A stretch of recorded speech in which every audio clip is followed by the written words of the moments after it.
قوم سبا کون لوگ تھے؟ قوم سبا کے بارے میں اللہ رب العزت نے قرآن پاک میں کیا ارشاد فرمایا؟ قوم سبا کو اللہ تعالیٰ نے کیسے غرق کیا اور قوم سبا پر کون سے عذاب الہی نازل ہوئے، ان کے بارے میں اس ویڈیو میں بات کریں گے۔ قوم سبا یمن کا ایک علاقہ ہے جو سنا اور حضر موت کے درمیان ہے۔ اس کا مرکزی شہر مارب تھا۔ اس علاقے کو سبا کہنے کی وجہ یہ ہے کہ اس علاقے میں سبا بن یشجب بن یارب بن کہتان کی ایک شاخ آباد تھی۔ قوم سبا یمن میں رہتی تھی۔ قوم تبا بھی انہی میں سے تھی۔ بلقیس بھی یہیں کے رہنے والی تھی۔ یہاں کے لوگ بہت نعمتوں اور راحتوں میں تھے۔ اللہ کے رسول ان کے پاس آئے۔ ایک روایت کے مطابق قوم سبا کی طرف 13 نبی مبعوث کیے گئے تاکہ لوگ خدائے حق کو وحدہ لا شریک مانیں اور اس کی عبادت کریں۔ جب حضرت محمد صلی اللہ علیہ وآلہ وسلم سے ایک صحابی نے پوچھا کہ کیا سبا کوئی مرد ہے یا کوئی عورت ہے یا کسی ملک کا نام ہے، تو آپ صلی اللہ علیہ وآلہ وسلم نے فرمایا، سبا ایک مرد تھا جس کے 10 بیٹے تھے۔ ان میں سے 6 یمن میں چلے گئے اور 4 شام میں۔ قوم سبا اہل یمن کی ایک قوم کا نام ہے۔ قوم سبا اللہ تعالیٰ کی بے شمار نعمتوں کے اندر زندگی گزار رہی تھی۔ یہ قوم ایک عظیم تہذیب و تمدن کی مالک تھی۔ حضرت داؤد علیہ السلام اور حضرت سلیمان علیہ السلام کی باعظمت حکومتوں کے بعد ان کی حکومت زبان زد عام تھی۔ کہا جاتا ہے کہ یہ لوگ گندم کے مغز سے آٹا پیس کر روٹیاں پکاتے تھے، لیکن اس کے برعکس وہ اس قدر اسراف کرنے والے اور ناشکرے تھے کہ انہی روٹیوں کے ساتھ بچوں کا پاخانہ صاف کرتے تھے۔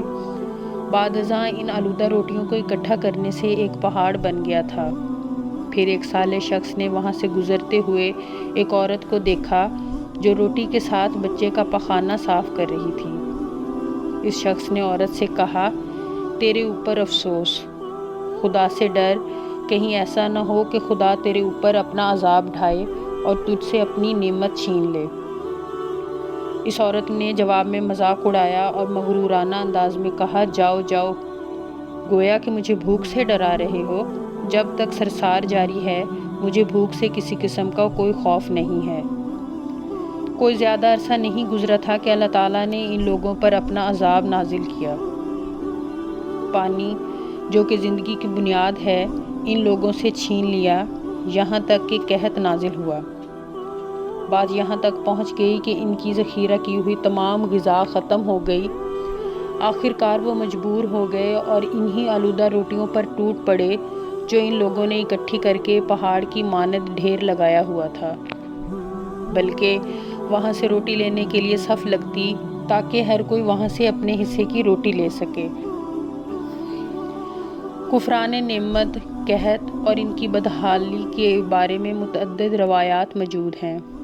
قرآن پاک میں سورہ نحل کی آیت نمبر 112 اور 113 میں یوں ارشاد ہوا ہے، اور اللہ تعالیٰ نے اس بستی کی بھی مثال بیان کی ہے جو محفوظ اور مطمئن تھی۔ اس کا رزق ہر طرف سے باقاعدہ آ رہا تھا، لیکن اس بستی کے رہنے والوں نے اللہ تعالیٰ کی نعمتوں کا انکار کیا تو اللہ تعالیٰ نے انہیں بھوک اور پیاس کا مزہ چکھایا، صرف ان اعمال کی بنا پر کہ جو وہ انجام دے رہے تھے۔ اور یقیناً ان کے پاس رسول آیا تو ان لوگوں نے ان کو جھٹلایا، تو پھر ان تک عذاب آ پہنچا کہ یہ سب ظلم کرنے والے تھے۔ اسی قوم سبا کے بارے میں ایک اور واقعہ بیان ہوتا ہے کہ ان لوگوں نے اپنی زراعت کو بہتر طور پر کاشت کرنے کے لیے پانی ذخیرہ کرنے کی خاطر بلک کے 2 پہاڑوں کے درمیان ایک بہت بڑا بند مارب تعمیر کیا ہوا تھا جس کے 3 دروازے تھے۔ سب سے پہلے اوپر والے دروازے کو کھول کر پانی حاصل کیا جاتا تھا، پھر دوسرے اور آخر میں سب سے نچلے یعنی تیسرے دروازے سے پانی حاصل کیا جاتا تھا، یہاں تک کہ اگلے سال بند پھر پانی سے بھر جاتا۔ اس سے نہریں نکالی گئی تھیں۔ قوم سبا نے اس پانی سے صحیح طور پر استفادہ کرتے ہوئے وسیع و عریض اور بہت سے خوبصورت باغات لگائے اور کھیتی باڑی کو رونق بخشی۔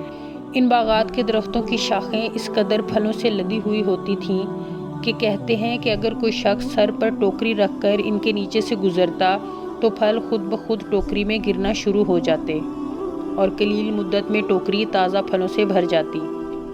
لیکن نعمتوں کی کثرت نے انہیں شکر ادا کرنے کی بجائے سرمست اور غافل کر دیا تھا، یہاں تک کہ ان کے درمیان بہت بڑا طبقاتی نظام وجود میں آ چکا تھا۔ ان میں سے صاحب اقتدار لوگوں نے کمزوروں اور ضعیفوں کا خون چوسنا شروع کر دیا تھا، یہاں تک کہ ان لوگوں نے اللہ تعالیٰ سے ایک احمقانہ التماس کی جس کا ذکر سورہ سبا کی آیت نمبر 19 میں ملتا ہے۔ انہوں نے کہا، خدایا ہمارے سفروں کے درمیان فاصلہ زیادہ کر دے۔